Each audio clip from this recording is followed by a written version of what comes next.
గత ఎన్నికల్లో జగన్మోహన్ రెడ్డి దారుణ పరాజయం చవిచూశాడు. మనందరికీ తెలిసిందే.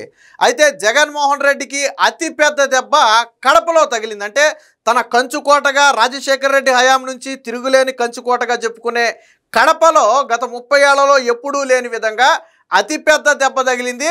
సో జగన్మోహన్ రెడ్డి తిరిగి పుంజుకోవాలి అంటే అది ఎక్కడి నుంచి ప్రారంభించాలి అంటే కడప నుంచే ప్రారంభించాలి.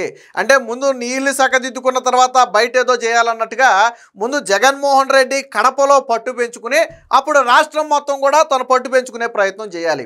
అయితే ఈ కోవలో జగన్మోహన్ రెడ్డి చేస్తున్నటువంటి ప్రయత్నాలన్నీ కూడా విఫలమవుతున్నా అంటే ఎస్ అవుననే సమాధానం వస్తుంది. ఎందుకంటే వాస్తవానికి రాష్ట్ర వ్యాప్తంగా జగన్మోహన్ రెడ్డి ఏదైనా పిలుపునిస్తే ప్రధానంగా కడప నుంచే దాని స్పందన అనేది ఎక్కువగా ఉంటుంది. కానీ ఇటీవల కాలంలో జగన్మోహన్ రెడ్డి దేనికి పిలుపునిచ్చినా కడపలో జగన్మోహన్ రెడ్డి హయాంలో పనిచేసి సంపాదించుకున్న నాయకులు కావచ్చు, మంత్రులు కావచ్చు, లేదా ఎవరైనా ప్రజాప్రతినిధులు కావచ్చు, వాళ్ళందరూ కూడా ఇప్పుడు ముఖం చాటేశారు.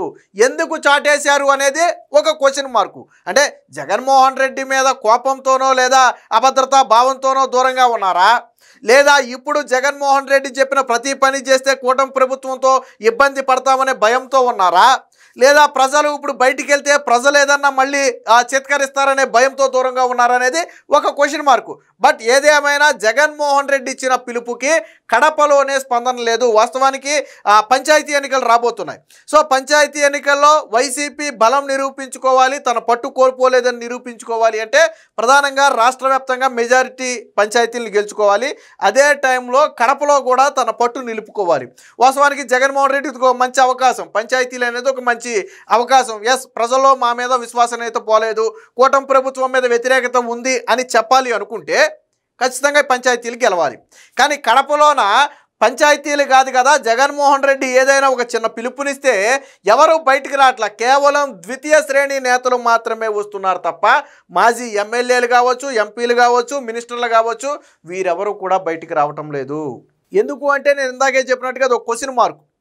వాస్తవానికి జగన్మోహన్ రెడ్డి మొదటి నుంచి వారిని దూరం పెట్టాడంటే జగన్మోహన్ రెడ్డి పవర్లో ఉన్నప్పుడు వాళ్ళకి ఇవ్వాల్సిన ప్రాధాన్యత వాళ్ళకి ఇచ్చాడు. రాష్ట్రంలో ఏ ఎమ్మెల్యేని కలిసినా కడవపోయినా కడప జిల్లాలో జగన్మోహన్ రెడ్డి ఎమ్మెల్యేలు ఎవరైతే ఉన్నారో వారికి కొంత స్వేచ్ఛ ఉంది. ఇతర ఎమ్మెల్యేలతో పోలిస్తే కొత్త గొప్ప స్వేచ్ఛ ఉన్న ఎమ్మెల్యేలు ఎవరంటే కడప ఎమ్మెల్యేలే. కనీసం జగన్మోహన్ రెడ్డితో డైరెక్ట్గా మాట్లాడే సాహసం చేస్తారు. సో కానీ ఇప్పుడు వాళ్ళెవరూ కూడా బయటికి రావటం లేదు. ఇది వైసీపీని ఇబ్బంది పెడుతుంది. ఒక పక్కేమో కేడర్ ఏమో ఎన్నికలు వస్తున్నాయి, పంచాయతీ ఎన్నికలు రాబోతున్నాయి, మనం యాక్టివ్ అవ్వాలి, నాయకులు ప్రజల్లో తిరగాలి, కూటమి ప్రభుత్వం చేసే తప్పులు ఏమైనా ఉంటే వెంటగట్టాలని చెప్పి ఒక పక్క వైఎస్ఆర్సీపీ కార్యకర్తలు భావిస్తుంటే ఇటుపక్క నాయకులు మాత్రం ముఖం చాటేసిస్తున్నారు. ఇక జగన్మోహన్ రెడ్డికి వాస్తవ పరిస్థితి తెలుసా లేదా అనేది మనకైతే తెలియదు. ఎందుకంటే ఆయన లెగిస్తే బెంగళూరు ప్యాలెస్లో ఉంటాడు. సో మరి బెంగళూరు ప్యాలెస్లో ఉన్న జగన్మోహన్ రెడ్డికి ఇవన్నీ తెలుసా అంటే మనం చెప్పలేని పరిస్థితి. మరి ఇటీవల కాలంలో మనం మాట్లాడుకున్నాం, తెర వెనుక నుంచి భారతీ రెడ్డి గారు యాక్టివ్ అయ్యారు. ఎందుకు యాక్టివ్ అయ్యారంటే ప్రధానంగా కడప లాంటి ప్రాంతంలో కోల్పోయిన పట్టును తిరిగి తీసుకురావడానికి భారతీ రెడ్డి గారు తెర వెనుకుండి యాక్టివ్ అయ్యారు. కొంతమంది కీలక నేతలతో మాట్లాడుతున్నారని చెప్పి మనం చెప్పుకున్నాం. బహుశా జగన్మోహన్ రెడ్డి ఏమన్నా భారతీ రెడ్డికి కడప బాధ్యతలు అప్పగించాడా అని అనుకున్న పార్టీ నేతల్లో మాత్రం స్పందన లేదు. వాస్తవానికి జగన్మోహన్ రెడ్డి ఎప్పుడైనా కడప వస్తే ఏదైనా పని చేత కావచ్చు, లేదా రాజశేఖర రెడ్డి వర్ధంతి జయంతిలకు కావచ్చు, లేదా ఏదైనా పని మీద కావచ్చు, కడప ప్రాంతానికి వస్తే వాస్తవానికి గతంలో జగన్మోహన్ రెడ్డి వస్తున్నాడు అంటే 1-2 రోజుల ముందు నుంచే నాయకులు అక్కడ పడిగాపులు కాసేవాళ్ళు జగన్మోహన్ రెడ్డిని కలవడం కోసం. కానీ ఇప్పుడు జగన్మోహన్ రెడ్డి పిలిచి మాట్లాడదామన్నా కానీ ముఖం చాటేసే పరిస్థితి. సో ఎందుకు ఈ పరిస్థితి వచ్చింది? ఇదే వైసీపీని తీవ్రంగా భయపెడుతుంది. కడపలోనే ఇలాంటి పరిస్థితి ఉంటే రాష్ట్ర వ్యాప్తంగా ఎలాంటి పరిస్థితి ఉంటుంది? పైకి గంభీరంగా వైసీపీలో మాట్లాడే వాళ్ళు 2-3 మాత్రమే మాట్లాడుతున్నారు తప్ప వైసీపీ వాళ్ళ నుంచి స్ట్రాంగ్గా మాట్లాడే వాళ్ళు కూడా ఎవరు బయటికి రావట్లా. జగన్మోహన్ రెడ్డి ఇచ్చిన లైన్ని తీసుకోవడానికి కూడా చాలామంది భయపడుతున్నారు. ఎందుకంటే కూటమి ఫుల్ పవర్లో ఉంది కాబట్టి ఇబ్బంది పడతామనుకుంటున్నారా, లేదా ఏం తప్పు ఉంది ఎత్తి చూపించడానికి ఈ సమయంలో ఏం ఎత్తి చూపిస్తామని చెప్పి వెనకడుగేస్తున్నారో తెలియదు. కానీ రాష్ట్ర వ్యాప్తంగా కూడా వైసీపీ పరిస్థితి అంతంత మాత్రమే. కానీ కడపలో అంతకు మించి దారుణంగా ఉన్నటువంటి పరిస్థితి. రాయచోటి మాజీ ఎమ్మెల్యే శ్రీకాంత్ రెడ్డి మనందరికీ తెలుసు, గతంలో జగన్మోహన్ రెడ్డి మీద ఏక కూడా వాళ్ళనిచ్చేవాడు కాదు. జగన్మోహన్ రెడ్డిని ఏదైనా అంటే ముందుకొచ్చి విడుచుకుపడేవాడు. అలాగే మైదుకూరు ఎమ్మెల్యే అయినటువంటి రఘురామరెడ్డి కావచ్చు, అలాగే కమలాపురం ఎమ్మెల్యే జగన్మోహన్ రెడ్డికి స్వయాన మేనమామ అవుతాడు. ఆయనకి ఏకంగా కడప జిల్లా అధ్యక్ష బాధ్యతలు కూడా ఇచ్చారు. కానీ అక్కడ ఉన్నటువంటి ఆంజాది భాషతో ఆయనకి పడకపోవడం వల్ల ఆయన కూడా కొంచెం దూరంగానే ఉంటున్నాడు. ఇక మొత్తానికి ఎంపీ అవినాష్ రెడ్డి, జగన్మోహన్ రెడ్డికి సోదరుడిగా చెప్పుకునే అవినాష్ రెడ్డి అటు ఎంపీ ఎన్నికల సమయంలో తప్ప మళ్ళీ బయటికి రాలేదు. అయితే తరువాత 1-2 సందర్భాల్లో తప్ప ఎంపీ అవినాష్ రెడ్డి కూడా బయట కనపడటం లేదు. ఎందుకంటే ఆయనే పీకల్లోతు కష్టాల్లో ఉన్నాడు. వివేకానంద రెడ్డి హత్య కేసుకు సంబంధించి ఆ కుటుంబం నిండా పీకల్లోతు మునిగిపోయింది. కాబట్టి ఆయన కూడా బయటకు వచ్చే ప్రయత్నం చేయట్లేదు. సరే, మిగతా నేతలు ఎవరూ రావట్లేదు అంటే అవినాష్ రెడ్డి కూడా రాకపోవడం అనేది వైసీపీని అయితే తీవ్రంగా కలవరపెడుతుంది. ఇక అక్కడ ఆ 2-3 ఎమ్మెల్యేలు ఉన్నప్పటికీ కూడా వాళ్ళు ఏదో ఉన్నామంటే ఉన్నామంతే, ఎవరైనా ఏదైనా సమస్య తీర్చమని వాళ్ళ దగ్గరికి వెళ్ళినా ఇది మన ప్రభుత్వం కాదు, మేము చెప్తే వాళ్ళు చేయరు అని ముఖం చాటేస్తున్నారు తప్ప కనీసం స్థానిక కార్యకర్తలకు అధికారంలో ఉన్న 2-3 కూడా సహాయం చేసే పరిస్థితి లేదు.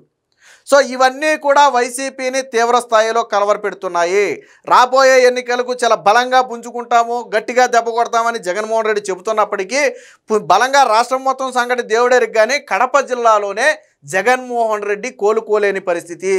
ఎందుకు ఈ పరిస్థితి వచ్చిందనేది ఒక రకమైన ఒక అంతు చిక్కని ప్రశ్న. వాస్తవానికి జగన్మోహన్ రెడ్డి గతంలో 151 సీట్లు ఉన్నప్పుడు జగన్మోహన్ రెడ్డి అనే వ్యక్తి పేరు పలకటానికి కూడా అటుపక్క భయపడేవారు. సో ఆ స్థాయిలో రూల్ చేసినటువంటి జగన్మోహన్ రెడ్డికి ఈరోజు సొంత పార్టీ నాయకులు కార్యకర్తలు ముఖం చాటేసే పరిస్థితి వచ్చిందంటే బహుశా జగన్మోహన్ రెడ్డి 5 ఏళ్ల అరాచక పాలన ప్రభావం కావచ్చు. సాధారణంగా ఒక నియంత అనే వ్యక్తి పైన ఉన్నప్పుడు కింది వ్యక్తులు భయపడతారు, కానీ మనసులో ఉంటుంది.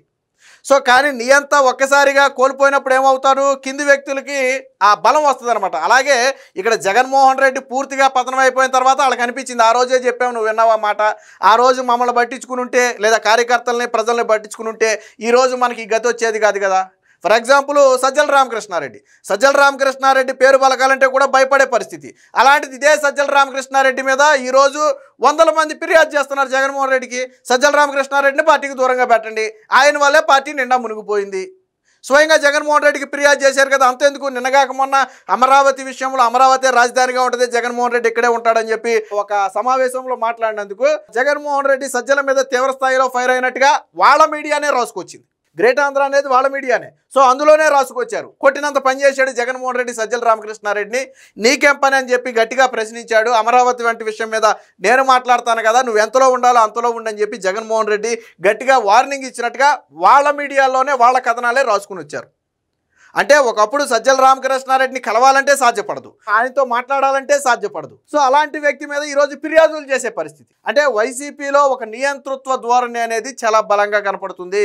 ఇప్పుడు బొత్స కావచ్చు, తమ్మినేని సీతారాం కావచ్చు, లేదా ధర్మాన కావచ్చు, వీళ్ళందరూ వైసీపీలో కొద్దిగా సీనియర్ నేతలు. సాధారణంగా రాజశేఖర్ రెడ్డి దగ్గర నుంచి వీళ్ళకి రాజకీయ అనుభవం ఉంది. జగన్మోహన్ రెడ్డితో పోలిస్తే దాదాపు 100 రెట్లు రాజకీయ అనుభవం ఎక్కువే ఉంది. కానీ వారి మాట వినే పరిస్థితి జగన్మోహన్ రెడ్డికి లేదు. వాస్తవానికి 2014 ఎన్నికల్లో జగన్మోహన్ రెడ్డి ఎవరి మాట వినలేదు కాబట్టి నష్టపోయాడు. 2019 ఎన్నికల్లో అప్పుడు ప్రశాంత్ కిషోర్ కూర్చోమంటే కూర్చున్నాడు, నుంచోమంటే నుంచున్నాడు, చెప్పిన ప్రతిదీ చేశాడు కాబట్టి ఎలాగో గండం గట్టెక్కి బ్రతికి బయటపడ్డాడు. బట్ జగన్మోహన్ రెడ్డి 151 సీట్లు వచ్చిన తర్వాత అహంకారం పెరిగింది. చాలామంది ఏం చెప్తారు, జగన్మోహన్ రెడ్డికి ఏదైనా సలహా ఇస్తే అలాంటి పనులు చంద్రబాబు నాయుడు చాలా చేశాడు, అవేం ప్రజలకు ఓట్లేసి పెట్టవు, అవేం కూడి పెట్టవని చెప్పి జగన్మోహన్ రెడ్డి ఎదుటి వ్యక్తికి హితబోధ చేసేవాడంట. చంద్రబాబు నాయుడు అమరావతి అన్నాడు, అమరావతిలో ఓట్లేశారా? చంద్రబాబు నాయుడు డెవలప్మెంట్ అన్నారు, మన ఓట్లేశారా? కాబట్టి ప్రజలకు కావాల్సింది అది కాదు. తులమో పొలమో వాళ్ళ చేతిలో ₹1 పడేయాలి, వాళ్ళని ఎప్పుడు మనకు ఆకట్టుకుని ఉంచాలి, అంతే తప్ప వాళ్ళని పెంచి పెద్దవాళ్ళని చేయకూడదు అనేది జగన్మోహన్ రెడ్డి ఉద్దేశం. సో అదే ఉద్దేశాన్ని పదే చెప్పేవాళ్ళు. బట్ ప్రజలు ఎప్పుడు ఒకలాగా ఉంటారు. జగన్మోహన్ రెడ్డిని 2019లో గెలిపించారంటే ఒక నమ్మకం. సరే, చంద్రబాబు నాయుడు చేయలేనిది ఏదైనా జగన్మోహన్ రెడ్డి చేస్తాడేమో. రాజశేఖర్ రెడ్డి కొడుకుగా అలాగే 10 ఏళ్ళు, దాదాపు 10 ఏళ్ల పాటు పార్టీని పెట్టుకుని నిలబడ్డాడు, జైల్లో ఉండొచ్చాడు, యువకుడు, ఏమో ఏదైనా కొత్త ట్రై చేస్తాడేమో అని ప్రయత్నం చేశారు. బట్ తర్వాత ప్రజలకు ఏం తెలిసింది, అంతే జగన్మోహన్ రెడ్డి లాంటి వ్యక్తిని రాష్ట్రానికి ముఖ్యమంత్రిని చేయకూడదు, అలాంటి వ్యక్తిని తీసుకొచ్చి ప్రయోగాలు చేస్తే రాష్ట్రం ఒక 25 ఏళ్ళు వెనక్కి వెళ్ళిపోద్ది అనేది ప్రజలకు అర్థమైంది. లేదా 151 నుంచి సరే 51 సీట్లు ఓడిపోయి 100 సీట్లన్నా గెలవాలి కదా జగన్మోహన్ రెడ్డి. ప్రతిపక్ష హోదా లేకుండా 11 సీట్లకు పడిపోయావా అంటే ఎంత, దాదాపుగా 140 సీట్లు నువ్వే ఓడిపోయావు, నీ అంతటి నువ్వే ఓడిపోయావు. అంతేందుకు, జగన్మోహన్ రెడ్డి పులివెందుల మెజార్టీ తగ్గింది కదా. సరే, జగన్మోహన్ రెడ్డి మిగతా ఎమ్మెల్యేల సంగతి పక్కన పెడదాం, జగన్మోహన్ రెడ్డి అద్భుత పాలనే అనుకుందాం. పులివెందుల్లో జగన్మోహన్ రెడ్డి మెజార్టీ తగ్గిందా పెరిగిందా? 30,000-35,000 తగ్గింది కదా. ఎందుకు తగ్గింది? పులివెందుల్లోనే జగన్మోహన్ రెడ్డిని ఎందుకు 30,000 మంది కాదన్నారు? అద్భుత పాలన చేశాడు. సొంత నియోజకవర్గానికి చెందిన వ్యక్తి ముఖ్యమంత్రిగా ఉన్నాడు. రాజశేఖర్ రెడ్డి బిడ్డ. మరి ఎందుకు 30,000 మెజార్టీ తగ్గింది? అంటే జగన్మోహన్ రెడ్డి మీద కూడా వ్యతిరేకత ఉంది. ఏదేమైనా మొత్తంగా కడప జిల్లాలో వైసీపీ పరిస్థితి దినదినగండం నూరేళ్ల ఆయుష్లాగా మారింది.